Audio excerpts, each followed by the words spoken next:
O chamado Primeiro Triunvirato foi uma das alianças políticas mais decisivas e, ao mesmo tempo, mais frágeis da história de Roma. Responsável por mudar profundamente os rumos da República, não se tratava de um cargo oficial reconhecido pelo Senado ou pelo povo, mas sim de um acordo privado entre três figuras ambiciosas que buscavam poder e influência no momento em que as instituições romanas estavam fragilizadas por guerras civis, rivalidades internas e uma crise de legitimidade. Esses três homens eram Caio Júlio César, Pompeu Magno e Marco Licínio Crasso, cada um representando interesses distintos, mas unidos pela necessidade de superar a resistência da aristocracia senatorial. Pompeu era, à época, o mais célebre general romano. Já havia conquistado prestígio ao derrotar Sertório na Espanha, vencido os piratas que assolavam o Mediterrâneo e triunfado sobre Mitrídates, rei do Ponto. Sua fama era comparável à dos maiores generais da história de Roma, e sua autoridade militar lhe dava uma aura quase monárquica, algo que incomodava os setores mais conservadores da nobreza. Pompeu, no entanto, enfrentava dificuldades políticas. O Senado relutava em aprovar a distribuição de terras para seus veteranos, e parte de seus atos administrativos no Oriente, onde reorganizou províncias e estabeleceu novos reinos aliados, era contestada por seus adversários. Crasso, por sua vez, era considerado o homem mais rico de Roma. Seu poder não se baseava na glória militar, ainda que tenha tido algum papel na repressão à revolta de Espartaco, mas sobretudo em sua imensa fortuna. Ele controlava minas, propriedades e um sistema de clientela tão vasto que seu nome se confundia com a própria noção de riqueza. Mas Crasso carecia do prestígio militar que Pompeu possuía, e via na política e na necessidade de conter seus rivais a oportunidade de ampliar sua influência. Além disso, nutria ciúmes da popularidade de Pompeu e buscava equilibrar essa balança com apoio a um aliado forte.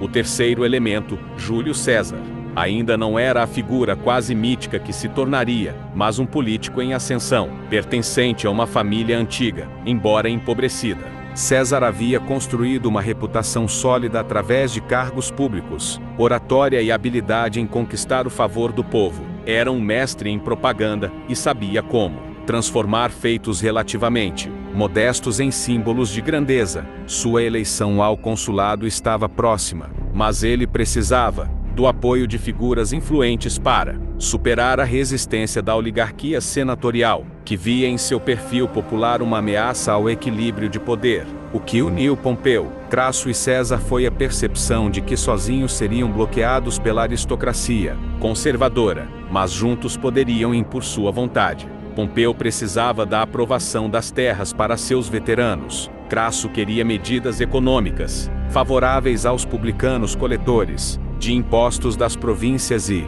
César buscava o consulado como trampolim para maiores conquistas.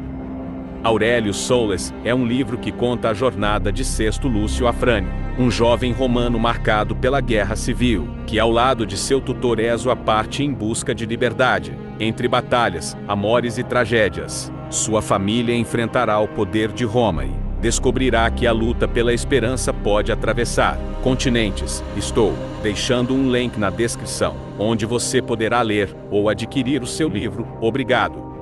Assim, em 60 a.C., os três selaram um acordo secreto que ficou conhecido como Primeiro Triunvirato. Não havia juramento formal, nem reconhecimento legal. Tratava-se de uma aliança pessoal, baseada em interesses mútuos e sustentada pela soma de riquezas, clientelas e exércitos. No ano seguinte, César foi eleito cônsul. Com o apoio dos dois aliados e iniciou uma série de reformas que atendiam justamente às demandas de Pompeu e Crasso. Distribuiu terras aos veteranos de Pompeu, favoreceu os publicanos ligados a Crasso e reforçou seu próprio prestígio junto às massas, promovendo espetáculos e aprovando leis populares. O consulado de César ficou marcado por conflitos intensos com a ala mais conservadora do Senado, representada por Catão, que denunciava o que via como abuso de poder e desrespeito às tradições republicanas. Ainda assim, César conseguiu impor sua agenda e consolidar a aliança. Em seguida, para garantir sua própria segurança política e ampliar sua carreira militar,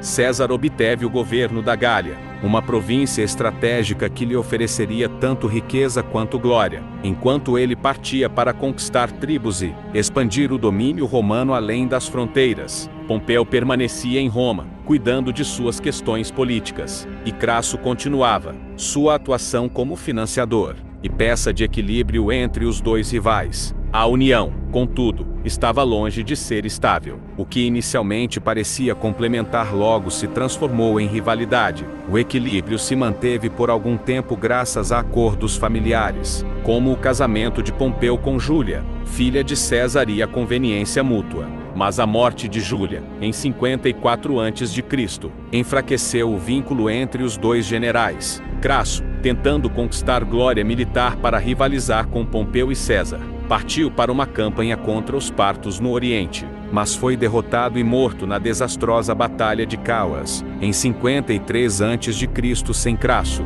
o elo que mantinha a balança entre Pompeu e César desapareceu, abrindo caminho para a rivalidade direta. A partir daí, Roma mergulhou em uma nova guerra civil. Pompeu, aproximado da aristocracia senatorial, tornou-se o defensor da ordem tradicional, enquanto César, com suas legiões leais e imensas vitórias na Gália, representava o avanço de uma nova forma de poder.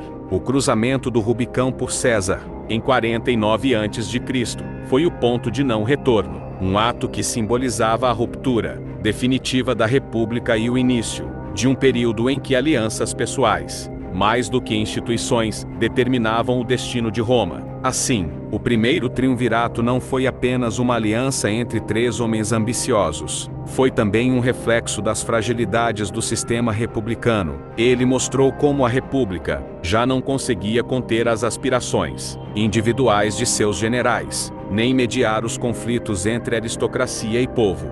O acordo, ao mesmo tempo pragmático e instável, abriu caminho para a concentração de poder nas mãos de indivíduos e para a transformação do regime republicano em um sistema dominado por caudilhos militares. Obrigado por ficar até aqui. Agora é só seguir o canal e dar aquela curtida necessária para que ele se mantenha. E não se esqueça, Aurélio Soules.